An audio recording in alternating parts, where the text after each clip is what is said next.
The dusty train platform in Independence, Missouri felt like the edge of the world as January Crawford stepped down onto warped wooden planks, her worn carpetbag clutched in trembling hands. The year was 1876, and she had traveled nearly 1,000 miles to meet a man she had never seen, a rancher named Thomas Whitmore who had advertised for a bride in the Boston newspaper 3 months prior. The corset beneath her best traveling dress hung loose around her ribs, and she knew, without looking, that her collarbones protruded sharply above the modest neckline. Consumption had taken her mother and nearly claimed January too, leaving her rail thin and desperate enough to answer a stranger's advertisement for companionship in the wilds of Missouri. A portly man with graying whiskers approached her, his eyes scanning the handful of passengers disembarking.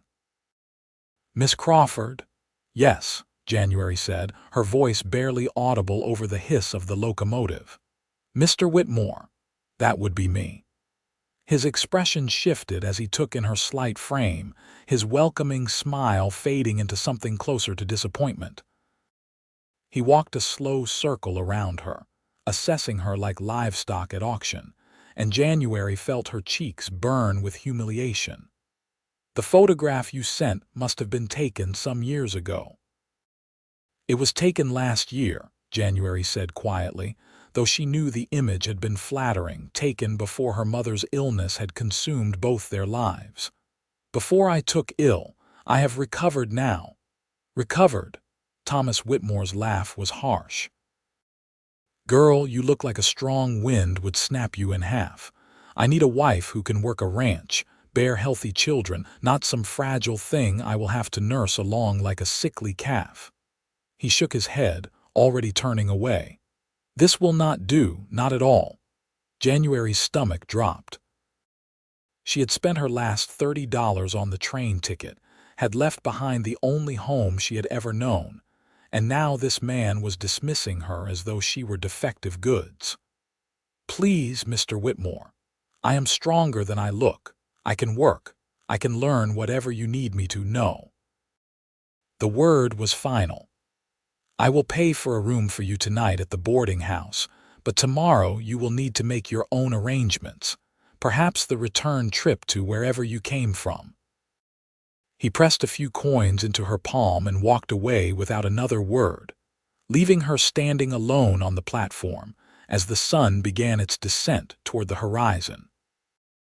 January stood frozen, watching the other passengers disperse into the town, feeling the weight of complete and utter failure pressing down on her shoulders. She had no family left in Boston, no money for a return ticket, and now no prospects in Missouri either. The coins in her hand would buy her one night of shelter, maybe two if she skipped meals, but after that, she would be destitute in a strange town where she knew no one. That was cold, even by Whitmore's standards. The voice came from behind her, deep and measured. January turned to find a man leaning against one of the platform posts, his arms crossed over a broad chest. He was tall, well over 6 feet, with sun-bronzed skin and dark hair that curled slightly at his collar. His eyes, a startling shade of green, studied her with something that looked like concern rather than pity. He wore the practical clothing of a working cowboy, his boots dusty and his hat pushed back on his head. "You were listening?" January asked, mortification adding heat to her words. "Hard not to when the man announces your private business loud enough for half the town to hear." He pushed off from the post and walked closer, moving with an easy grace that spoke of a life spent in the saddle. "Quincy Keller. I have a ranch about 15 miles west of here. January Crawford." She clutched her bag tighter, unsure what this stranger wanted. "I apologize that you had to witness that unpleasant scene." "Nothing for you to apologize for. Whitmore is a fool." Quincy's jaw tightened. "I have known him for 10 years, and he has never treated people with the respect they deserve." "You are better off without him." "Perhaps," January said, though the words felt hollow. Better off alone and penniless seemed like a dubious improvement. Thank you for your kindness, Mr. Keller. I should find the boarding house before it gets too dark. She started to walk past him, but his next words stopped her in her tracks. You are coming with me. January turned back, confusion furrowing her brow.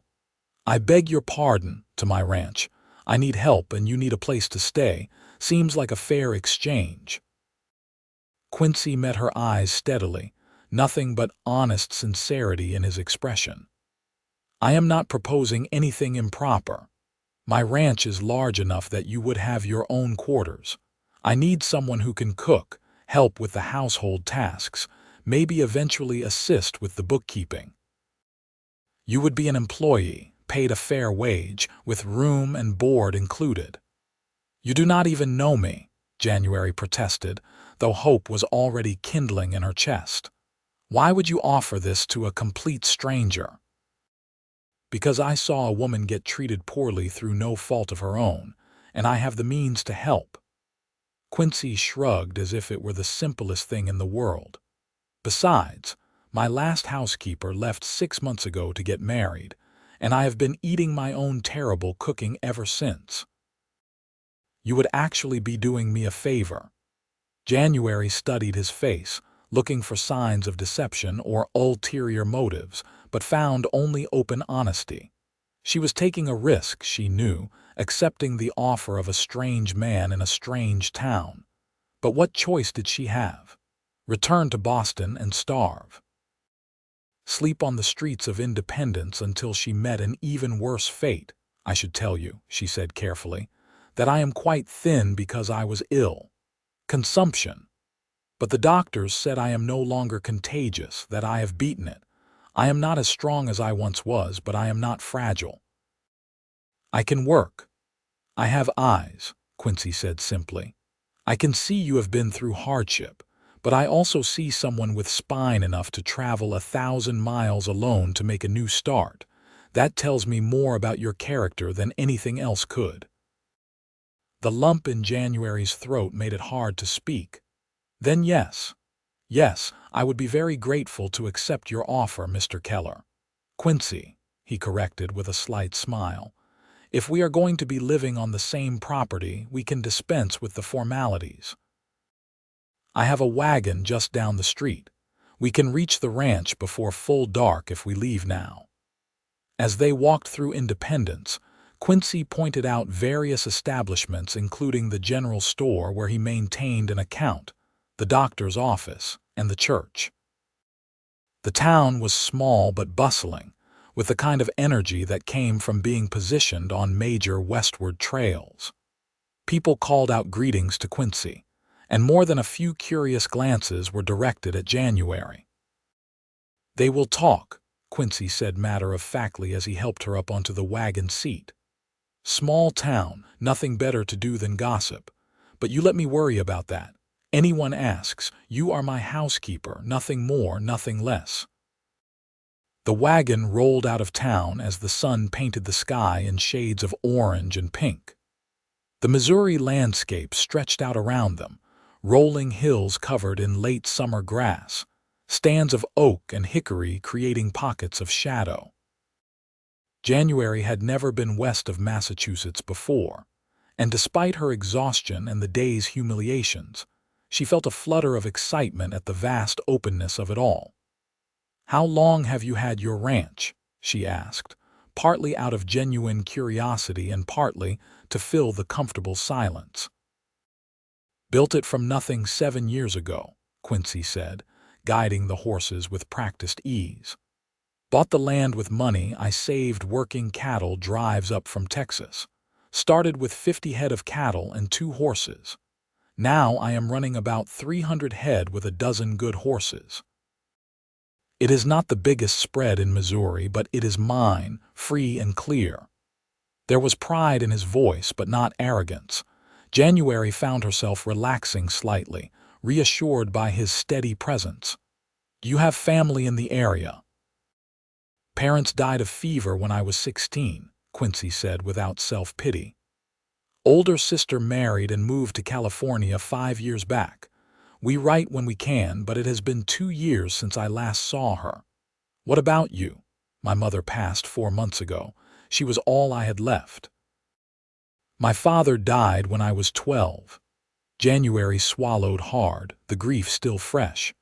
When Mr. Whitmore's advertisement came across my path, it seemed like providence, a chance to start fresh somewhere new. Whitmore is a jackass for turning you away, Quincy said bluntly. His loss is my gain, though, if you turn out to be even a halfway decent cook. Despite everything, January found herself smiling. I am actually quite a good cook when I have decent ingredients to work with. Then you will be a miracle worker, because I usually have nothing but beans, salt pork, and whatever vegetables I can coax out of the kitchen garden. Quincy returned her smile, and January noticed how it transformed his serious face, crinkling the corners of his eyes. Fair warning, though, the house is not much to look at. I built it for function, not beauty. When they crested a final hill and the ranch came into view in the fading light, January saw what he meant. The house was a simple 2-story structure made of rough-hewn logs, practical and sturdy but lacking any decorative touches. A barn stood nearby, larger and in better repair than the house, with a corral holding several horses. Various outbuildings dotted the property, and in the distance, she could see cattle grazing in fenced pastures. "It is wonderful," January said honestly. To her eyes, after weeks of worry and a day of rejection, it looked like sanctuary. Quincy shot her a skeptical glance, but seemed pleased by her reaction.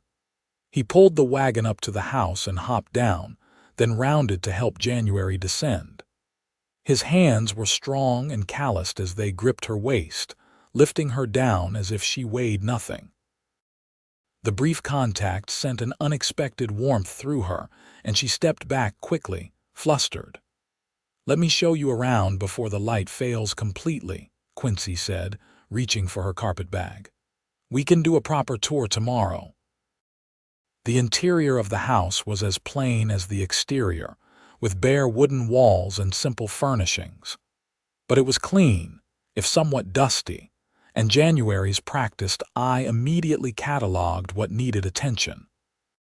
The kitchen was well equipped with a good iron stove, though the surfaces were cluttered with unwashed dishes and cooking implements. The main room held a sturdy table, several chairs, and a stone fireplace.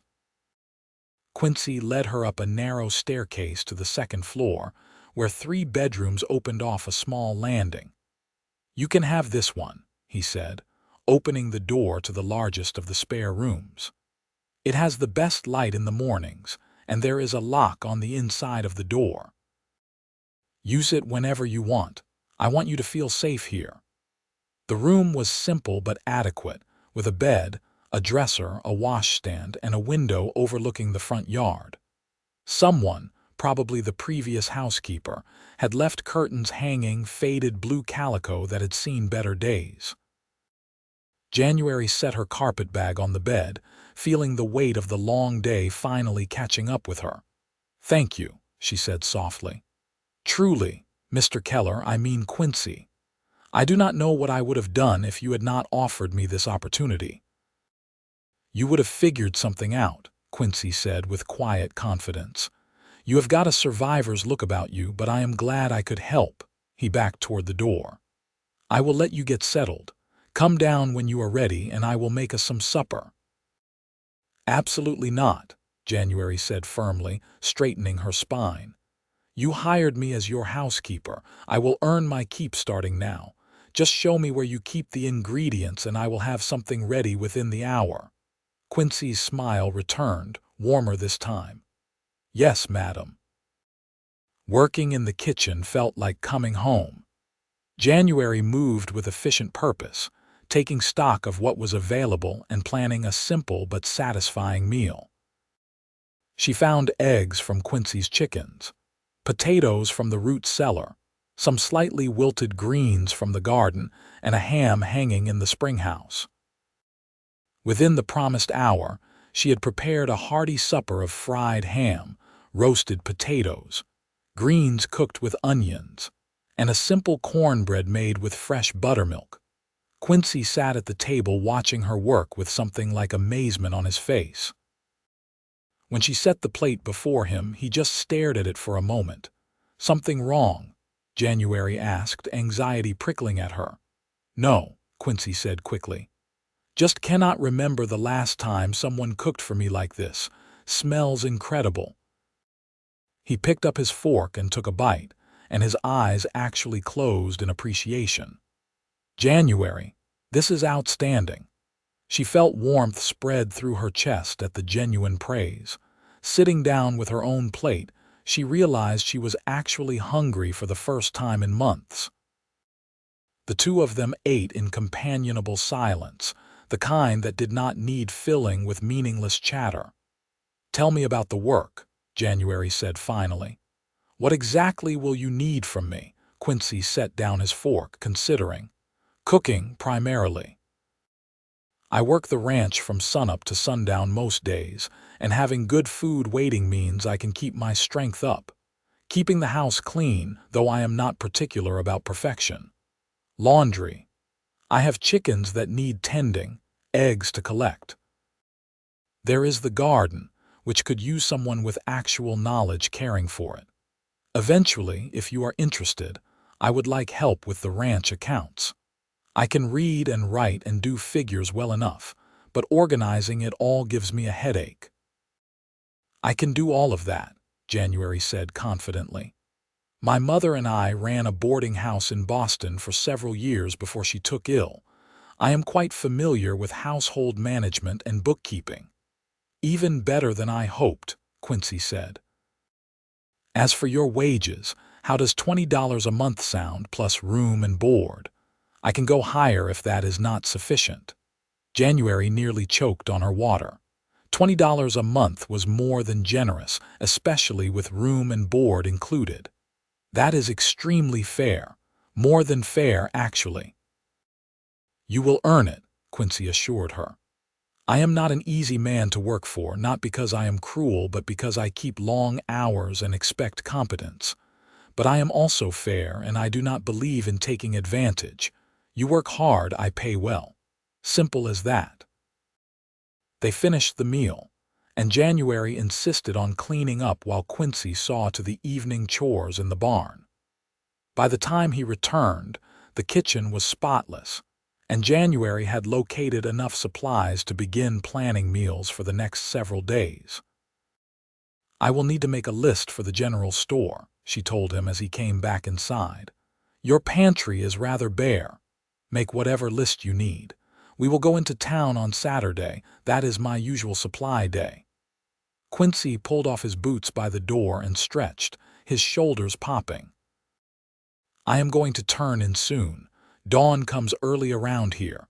There is water in the reservoir on the side of the stove if you want to wash up. Pump is out back if you need more. Make yourself at home. Good night, Quincy, and thank you again." "Good night, January. I have a feeling you are going to work out just fine." Alone in her room later, after washing in the warm water and changing into her nightgown, January sat on the edge of the bed and allowed herself to process everything that had happened. This morning she had been on a train, full of anxious hope about meeting Thomas Whitmore. This afternoon she had been rejected and humiliated. Tonight she was in a stranger's house, employed as his housekeeper, with a full stomach and a safe place to sleep. Life, she reflected, could change remarkably quickly. The days fell into a rhythm that was both exhausting and deeply satisfying.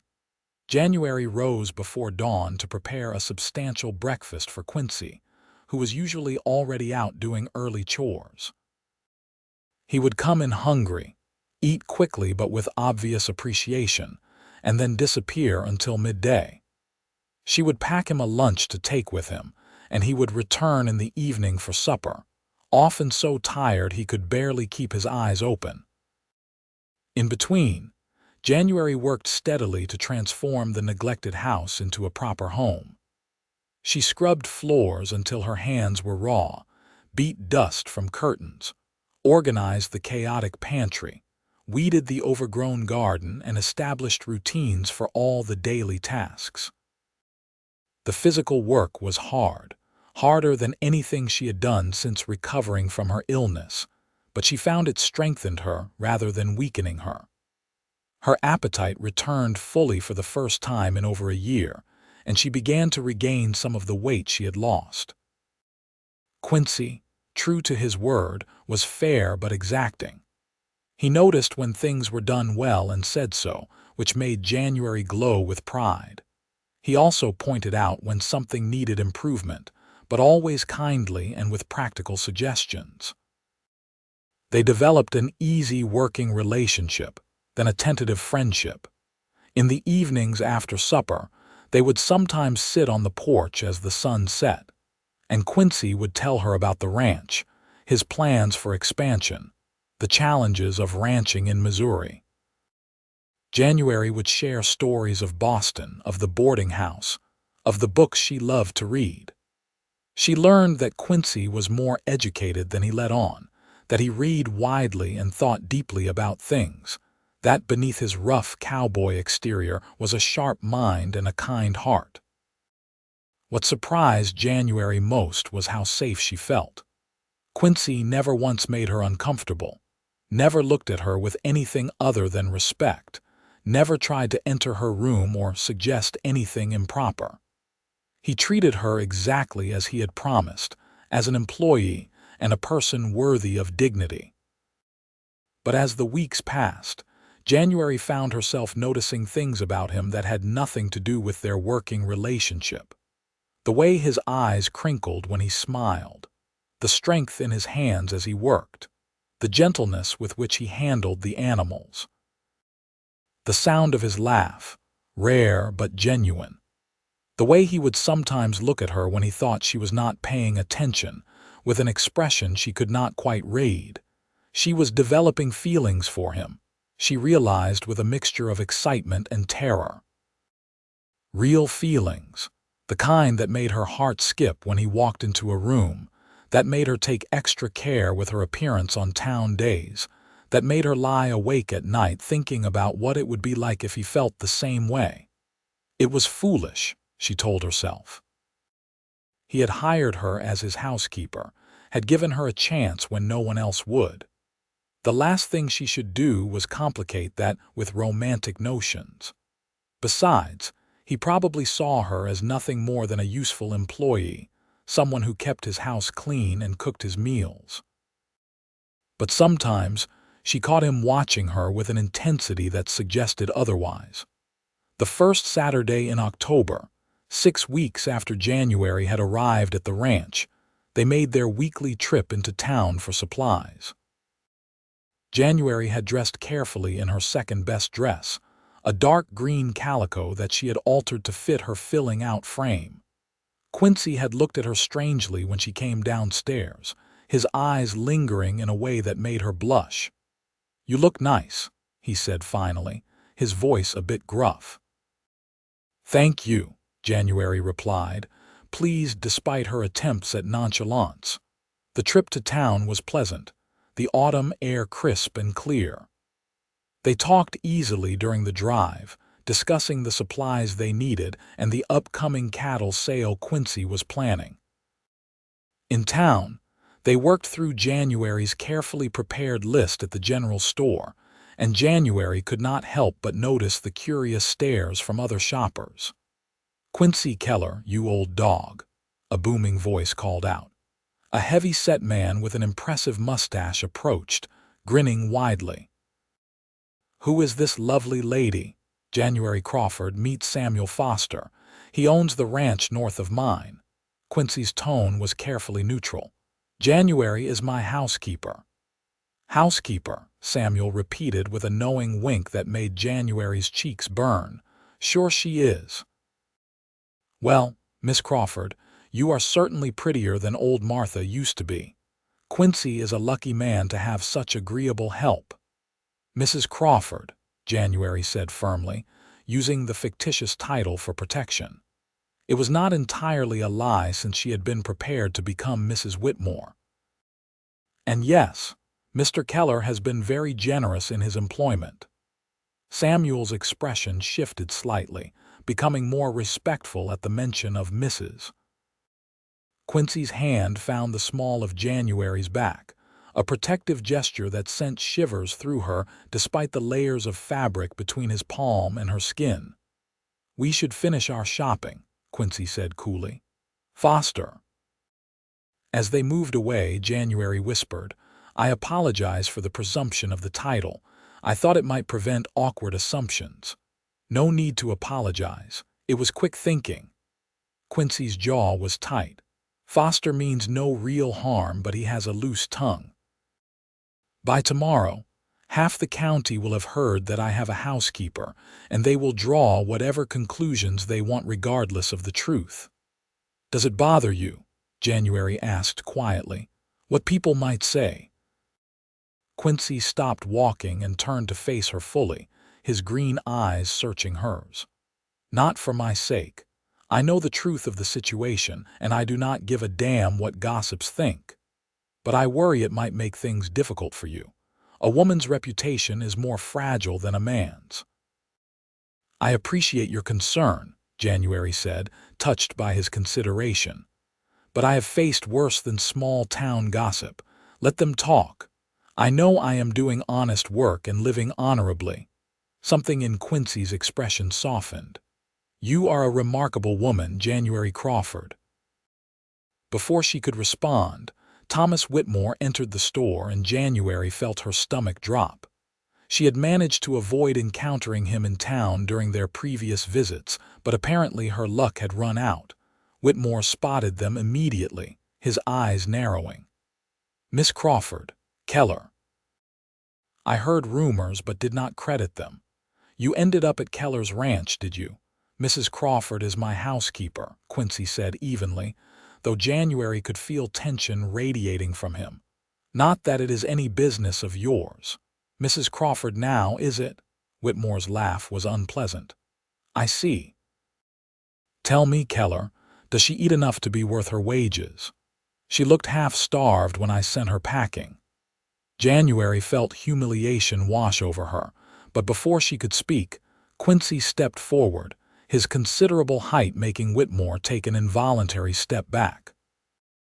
"You will speak respectfully about Mrs. Crawford, or you will answer to me," Quincy said quietly, his voice deadly calm.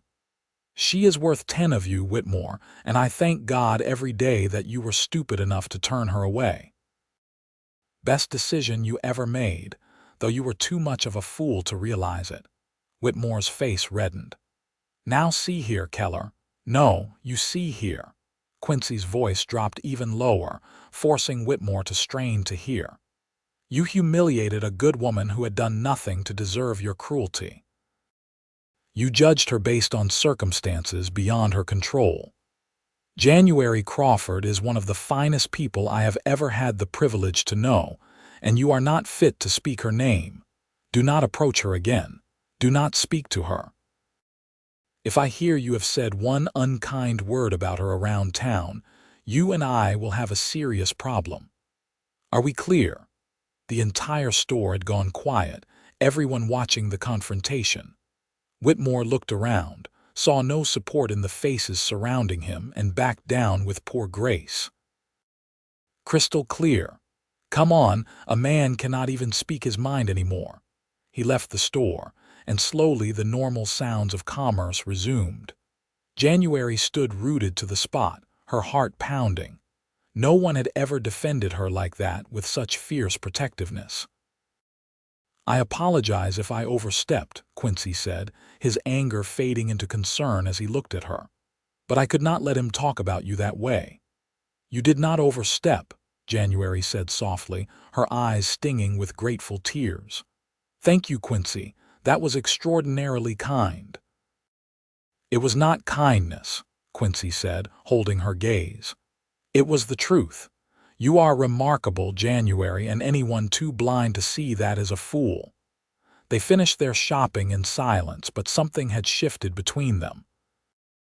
January felt it in the way Quincy helped her into the wagon, the way his hand lingered a moment longer than necessary. She felt it in the glances he cast her way during the ride home, in the careful distance he maintained, as if afraid to get too close. That evening after supper, as they sat on the porch watching the stars emerge, January gathered her courage. "Quincy, can I ask you something personal?" He turned to look at her, his face half in shadow. "Of course. Why did you never marry? A man like you with a successful ranch, surely you must have had opportunities." Quincy was quiet for a long moment, and January worried she had overstepped. But finally he spoke. "I guess I was waiting for the right person. I saw too many marriages that were just practical arrangements, people settling for companionship without real connection. My parents loved each other truly, and I suppose I wanted that or nothing." He paused. "There was a woman, 5 years back, rancher's daughter from over in Lafayette County. We courted for nearly a year." "What happened?" January asked gently. "She wanted me to sell the ranch, move to St. Louis, become a city man. When I said no, that this land was part of who I am, she left." Quincy shrugged, but January could hear old pain in his voice. "I learned then that I needed someone who understood that a ranch is not just a job, it is a way of life. Someone who could be a true partner, not just a wife in name." "She was a fool to let you go," January said quietly. Quincy turned to look at her fully, and in the dim light his eyes were intense. "And Whitmore was a fool to turn you away, though I am grateful he did, selfish as that makes me." January's breath caught. "Selfish?" "January," Quincy said, and there was something raw in his voice that made her pulse race. "These past weeks, having you here, I need you to know that it has been more than just having a good housekeeper. You have made this house into a home. You have made me remember what it is to have someone to talk to at the end of the day, someone who understands. I look forward to coming inside at supper time because I know you will be there. I find myself working faster so I can finish earlier and spend more time in your company." "Quincy," January whispered, her heart hammering. "I feel the same way. I have tried to remember that you are my employer, that I am here as your employee, but I cannot help how I feel. You make me feel safe and valued. You make me laugh. You have treated me with more respect and kindness than anyone ever has. I think about you constantly." "I am falling in love with you," Quincy said simply, as if it were the most natural thing in the world. "I know it has only been 6 weeks. I know the circumstances are complicated. But I cannot pretend anymore that what I feel is just appreciation for a good employee. I am in love with you, January, completely and utterly." January felt tears spill down her cheeks, but they were tears of joy. "I am in love with you too.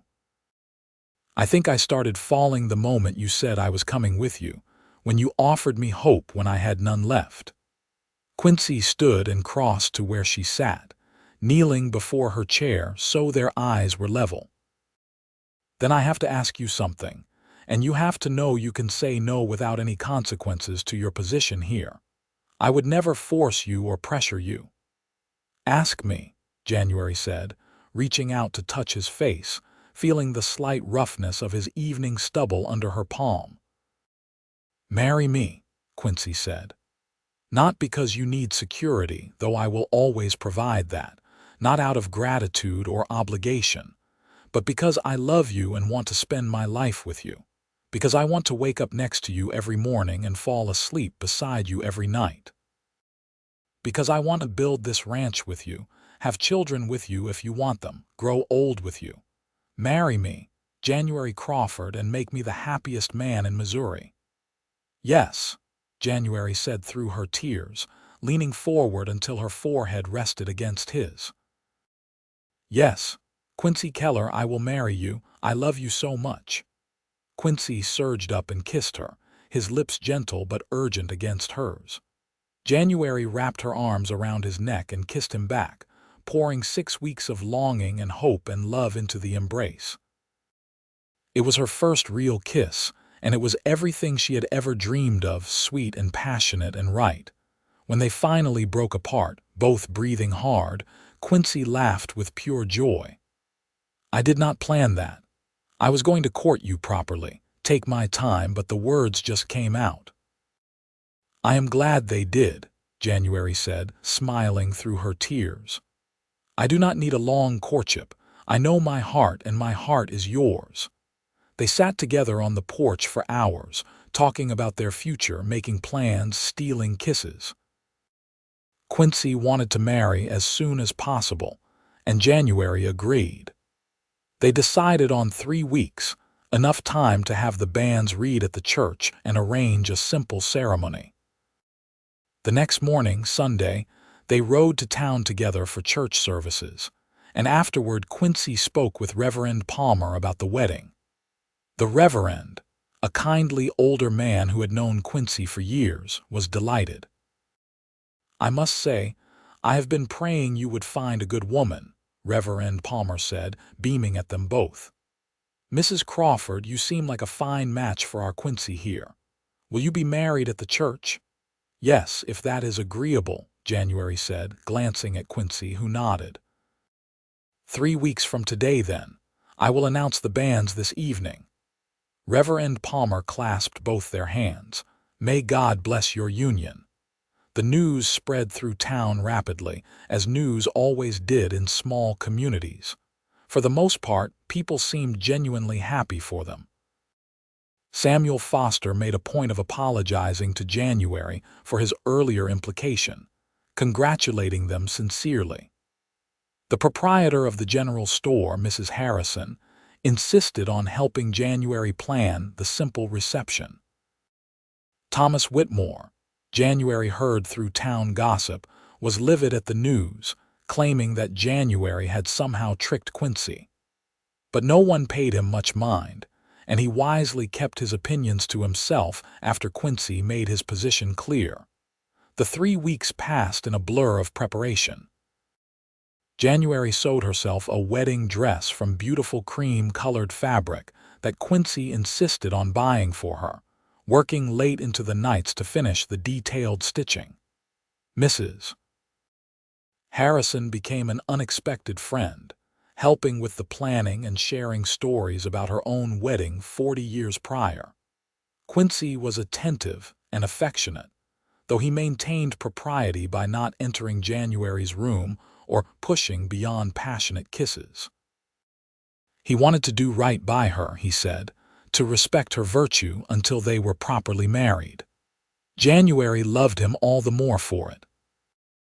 On a beautiful Sunday morning in late October of 1876, January Crawford walked down the aisle of the little Independence Church on the arm of Samuel Foster, who had generously offered to give her away in the absence of her father. She wore her cream dress with a simple veil and carried wildflowers that Quincy had picked for her that morning. Quincy stood at the altar in his best suit, his eyes locked on her as she approached, and January saw such love and devotion in his face that her eyes filled with happy tears. This man, this wonderful man who had saved her when she had nothing, who had seen her worth when others saw only her flaws, was about to become her husband. The ceremony was simple and beautiful. They spoke their vows in strong, clear voices, meaning every word. When Reverend Palmer pronounced them man and wife, Quincy kissed January with such tenderness that several ladies in the congregation sighed audibly. The reception at the church hall was modest but joyful, with food contributed by various townspeople and music provided by a local fiddler. January danced with her new husband, letting him spin her around the floor, laughing with pure happiness. She was Mrs. Quincy Keller now, and it felt absolutely right. As evening fell, they rode back to the ranch in the wagon, now truly their home together. January snuggled close to Quincy's side, his arm around her shoulders, feeling complete in a way she never had before. Happy? Quincy asked, kissing the top of her head. Beyond words, January replied. I keep thinking about the day I arrived in Independence, how lost and frightened I felt. How I thought my life was over. And now look at me. Married to the most wonderful man with a home and a future. It feels like a miracle. You are my miracle, Quincy said softly. The day I saw you on that platform, something told me you were important. I did not know how important yet, but I knew I could not walk away. Best instinct I ever followed.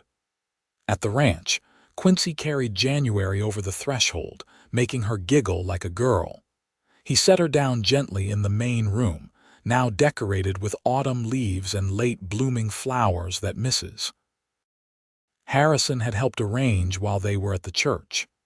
Welcome home, Mrs. Keller, Quincy said, framing her face with his hands. For as long as we both shall live. Their wedding night was everything January had hoped for, tender and passionate and filled with whispered declarations of love. Quincy was gentle with her innocence, patient and caring, making sure her first experience was one of pleasure rather than pain. They made love twice, learning each other's bodies, discovering what brought gasps and sighs and cries of joy. Afterward, they lay tangled together in Quincy's large bed, now their marriage bed, and talked until dawn about their dreams for the future. The first year of their marriage was one of hard work and deep happiness. January threw herself into not just managing the household, but truly partnering with Quincy in running the ranch. She took over the books completely, her neat figures and organized system making it easy to track expenses and profits. She learned to help with the animals, overcoming her initial nervousness around the cattle and horses. She expanded the garden significantly, putting up preserves and vegetables for the winter. Quincy, for his part, continued to treat January like she was precious, never taking her for granted. He would leave her little love notes tucked into her apron pocket. He brought her wildflowers from the range. He held her every night and told her he loved her. He consulted her on ranch decisions, valuing her input. They were partners in every sense of the word. In the spring of 1877, January discovered she was pregnant. She told Quincy over breakfast one morning, watching nervously for his reaction. He stared at her for a long moment, his expression unreadable, and then he whooped with joy, picked her up despite her protests, and spun her around the kitchen. "We are having a baby," he kept repeating, wonder in his voice. "We are going to be parents. January, you have made me the happiest man alive." The pregnancy was not easy. January suffered terrible morning sickness for the first few months, and Quincy fretted constantly, afraid she was too thin to carry a baby safely despite the doctor's assurances that she was healthy.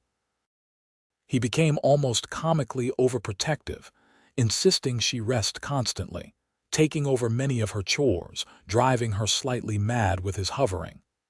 "Quincy, I am pregnant, not made of glass," January finally said one afternoon when he tried to prevent her from hanging laundry. "Women have babies every day while still doing their work. I am not going to break." "But you were so ill before," Quincy said, genuine fear in his eyes. "What if carrying a child weakens you again?" January softened, touched by his concern. She took his hand and placed it on her rounded belly where their child grew. "I am stronger now than I have ever been. You made me strong with your love and support. Our baby is not making me weak. Our baby is making me stronger. I promise you I will be fine. We will both be fine." The baby kicked under Quincy's palm and his face transformed with awe. "I felt that. Our child just moved." "Our child is apparently a vigorous kicker," January said with a laugh. "I feel it constantly now, like having a little acrobat inside me." As January's belly grew larger through the hot summer months, Quincy became more hands-on with the household tasks. learning to cook simple meals and keep the house in order. They worked together in the cool of the evenings in the garden, talking about names for the baby and how they would arrange the spare room as a nursery. In late November of 1877, as the first snow of winter began to fall, January went into labor. It was long and difficult, lasting nearly 20 hours, and there were moments when Quincy, pacing frantically downstairs while the doctor and Mrs. Harrison attended January upstairs, thought he might lose his mind with worry. But finally, as dawn broke on a new day, the thin wail of a newborn baby filled the house. Quincy took the stairs 3 at a time and burst into the bedroom to find January, exhausted but glowing with joy, cradling a tiny bundle. "A son," she said softly, tears streaming down her face. "We have a son, Quincy." Quincy approached the bed as if walking on sacred ground, looking down at the impossibly small person in his wife's arms. The baby had a shock of dark hair, and when he opened his eyes, they were already showing hints of green. Quincy's son, his and January's child. "He is perfect," Quincy whispered, reaching out a finger to touch the baby's impossibly tiny hand. The infant's fingers curled around Quincy's finger instinctively, gripping with surprising strength. What should we call him? They had discussed names endlessly, but never quite decided. Now, looking at their son, January said, "What about Samuel? After Mr. Foster, who has been such a good friend to us." "Samuel Keller," Quincy said, testing the name. "I like it. Samuel Jacob Keller, if we use my father's name as well." "Perfect," January agreed. Little Samuel chose that moment to yawn hugely, making both his parents laugh through their tears. Quincy sat on the edge of the bed, wrapping his arms carefully around his wife and son, his new family. "I love you, January. Thank you for this gift. Thank you for loving me, for marrying me, for giving me this beautiful child." "I love you too," January said, leaning her head against his shoulder. "You saved my life that day on the train platform, Quincy. You gave me everything. A home, a purpose, love, and now this precious baby. I am the luckiest woman in the world." The early months of parenthood were exhausting and wonderful in equal measure. Samuel proved to be a hungry, vocal baby who kept his parents up at all hours. But they would not have traded those sleepless nights for anything, marveling at every little milestone, every smile, every new sound. Quincy was a devoted father, taking Samuel out to the barn with him in a sling January sewed, talking to the baby about the ranch and the animals as if he could understand every word. January watched her husband with their son and fell even more deeply in love with him, if such a thing was possible. The ranch continued to prosper. The good records January kept made it easy to see where they were making money and where they could improve. They expanded the herd, bought more land, hired 2 ranch hands to help with the increased workload. The little house that had seemed adequate when January first arrived was bursting at the seams. In the spring of 1878, when Samuel was 6 months old, Quincy announced that he wanted to build January a new house, a proper ranch house befitting the successful operation they had built together. "I want to give you something beautiful," he said as they sat on the porch, Samuel asleep in January's arms. "You have given me so much. I want to give you a home you can be proud of." "I am already proud of our home," January protested. "This house has been perfectly fine." "This house is a bachelor's rough shelter," Quincy said firmly. "I want to build you a real home with a proper parlor and a big kitchen and bedrooms for all the children we are going to have. Unless you are telling me Samuel is going to be an only child." January blushed. "I would like more children, several more if we are blessed with them. Then we will need a bigger house." Quincy grinned at her. "I already have plans drawn up. Want to see them?" The plans were ambitious. calling for a large two-story house with 6 bedrooms, a spacious kitchen, a formal dining room, a parlor, and even a library for January's growing collection of books. There would be a wide front porch and a smaller back porch, large windows to let in light, and beautiful details like crown molding and built-in shelves. "Quincy, this is magnificent, but the cost," January began, worried. "We can afford it," Quincy assured her. "The ranch has done well, January, better than I ever imagined when I started. You deserve this. You deserve something built just for you, something that reflects who you are and what you mean to me." Construction began in June, and January watched with excitement as their new home took shape. Quincy insisted on quality materials and skilled craftsmen, refusing to cut corners. He consulted January on every detail, from the color of the paint to the style of the doorknobs, making sure the house was exactly what she wanted. They moved into the new house in October of 1878, almost exactly 2 years after their wedding. Samuel, now walking and getting into everything, was delighted with all the new spaces to explore. January stood in the beautiful kitchen, with its large windows and modern stove and ample counter space, and cried with happiness. "You like it?" Quincy asked anxiously, misinterpreting her tears. "I love it," January said, throwing her arms around her husband. "It is more than I ever dreamed of. Thank you, my darling. Thank you for everything you have given me." That night, as they christened their new bedroom with passionate lovemaking, January reflected on how far she had come. 3 years ago, she had been a desperate woman stepping off a train, rejected and alone.